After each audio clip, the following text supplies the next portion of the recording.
আসসালামু আলাইকুম ওয়া রাহমাতুল্লাহি ওয়া বারাকাতুহু।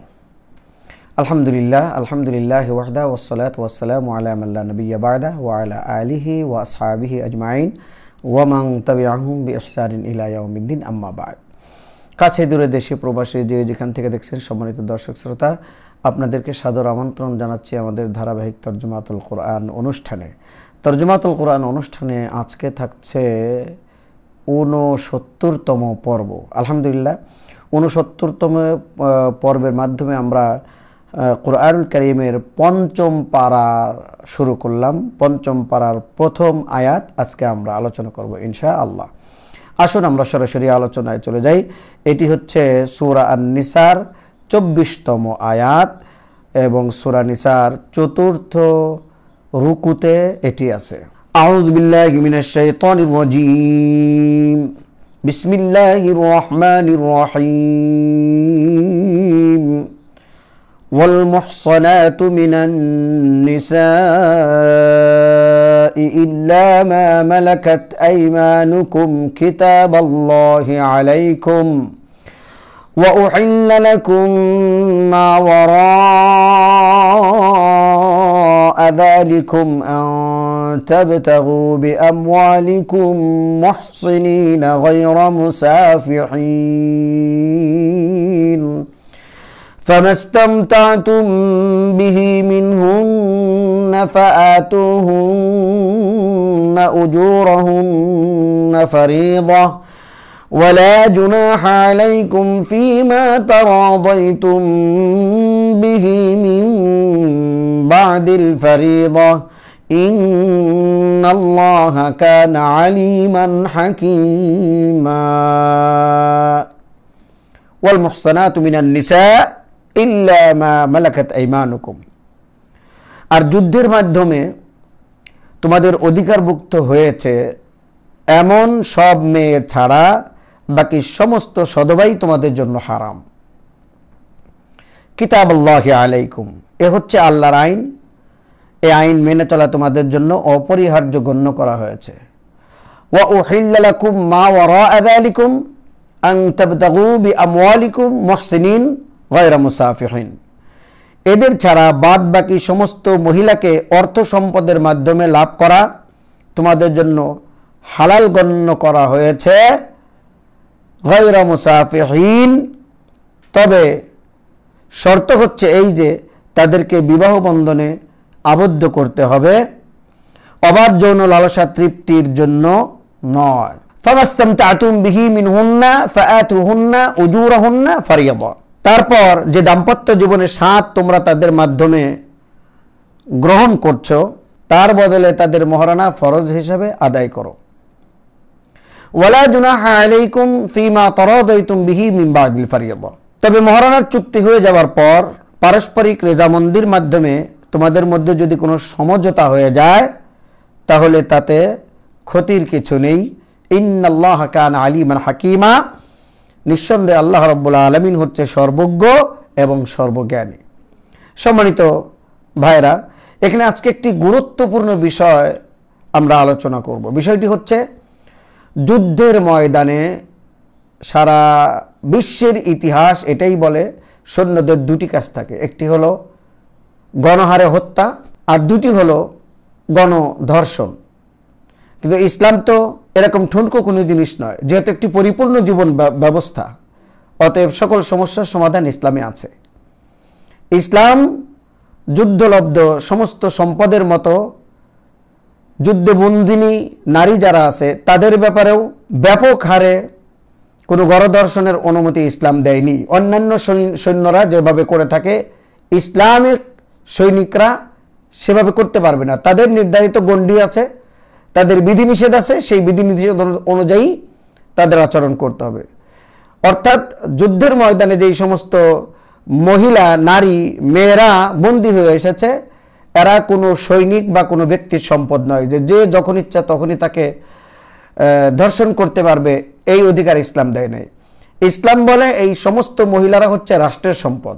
রাষ্ট্র ইচ্ছা করলে এই মহিলাদেরকে নিঃশর্তভাবে মুক্ত করে দিতে পারে। রাষ্ট্র ইচ্ছা করলে তাদের দেশের অন্যান্য দেশে যারা বন্দী আছে তাদের সাথে বন্দী বিনিময় করতে পারে।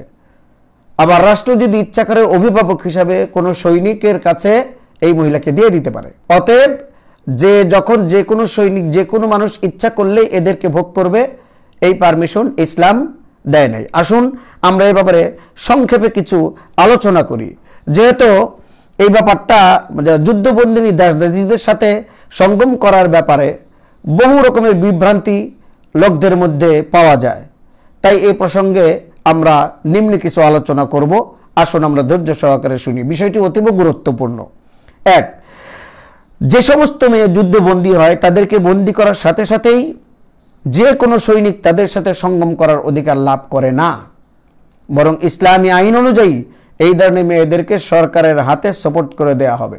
সরকার চাইলে তাদেরকে বিনা শর্তে মুক্ত করে দিতে পারে, তাদের থেকে মুক্তিপণ গ্রহণ করতে পারে। শত্রুর হাতে যেসব মুসলিম বন্দী হয়েছে তাদের সাথে বন্দি বিনিময় করতে পারে এবং চাইলে তাদেরকে সৈনিকদের মধ্যে বন্টন করেও দিতে পারে। এ ব্যাপারে সরকারের পূর্ণ এখতিয়ার রয়েছে। একজন সৈনিক কেবলমাত্র সরকারের পক্ষ থেকে তাকে যে যুদ্ধবন্দিনীটি দেওয়া হয় তার সাথেই সঙ্গম করতে পারে, অন্য কারো সাথে নয়।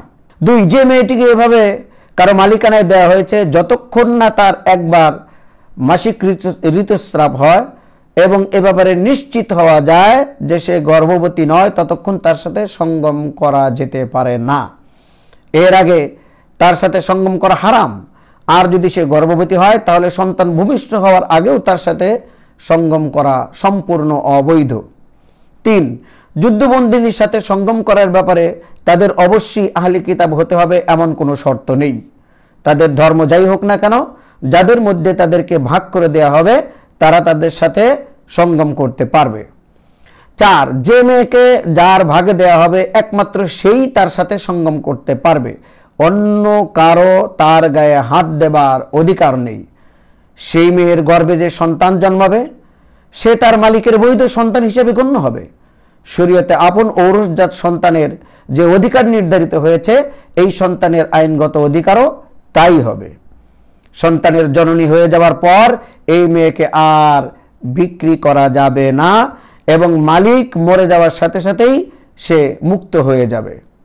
পাঁচ, যে মেয়েটি এভাবে কোনো ব্যক্তির মালিকানাধীন হয় তাকে তার মালিক যদি দ্বিতীয় কোনো ব্যক্তির সাথে বিয়ে দিয়ে দেয় তাহলে মালিক তার থেকে অন্য সমস্ত খেদমত নিতে পারবে, কিন্তু তার সাথে যৌন সম্পর্ক রাখার অধিকার থাকবে না, বর্তমানে কাজের মেয়েদের মতো।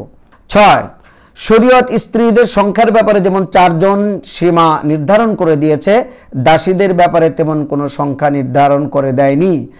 ধনী লোকেরা বেসমার বাদী কিনে নিয়ে মহল ভরে ফেলবে এবং বিলাসিতার সাগরে গা ভাসিয়ে দেবে, এটা শরীয়তের উদ্দেশ্য ছিল না, বরং আসলে যুদ্ধের অনিশ্চিত অবস্থাই ছিল এ ব্যাপারে সীমা নির্ধারণ না করার মূলীভূত কারণ।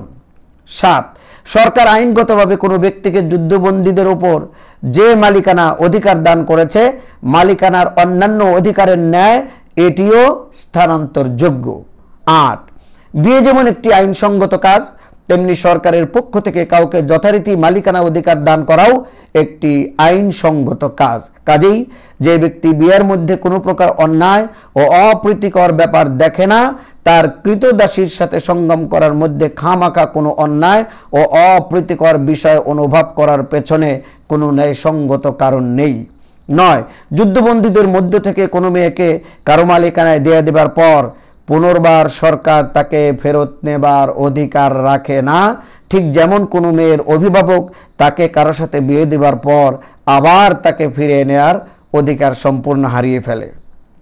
10, কোনো সেনাপতি যদি নিছক সাময়িকভাবে তার সৈন্যদেরকে বন্দিনী মেয়েদের মাধ্যমে নিজেদের যৌন তৃষ্ণা মেটাবার অনুমতি দেয় এবং তাদেরকে সৈন্যদের মধ্যে ভাগ করে দেয় তাহলে ইসলামী আইনের দৃষ্টিতে এটা হবে সম্পূর্ণ একটি অবৈধ কাজ।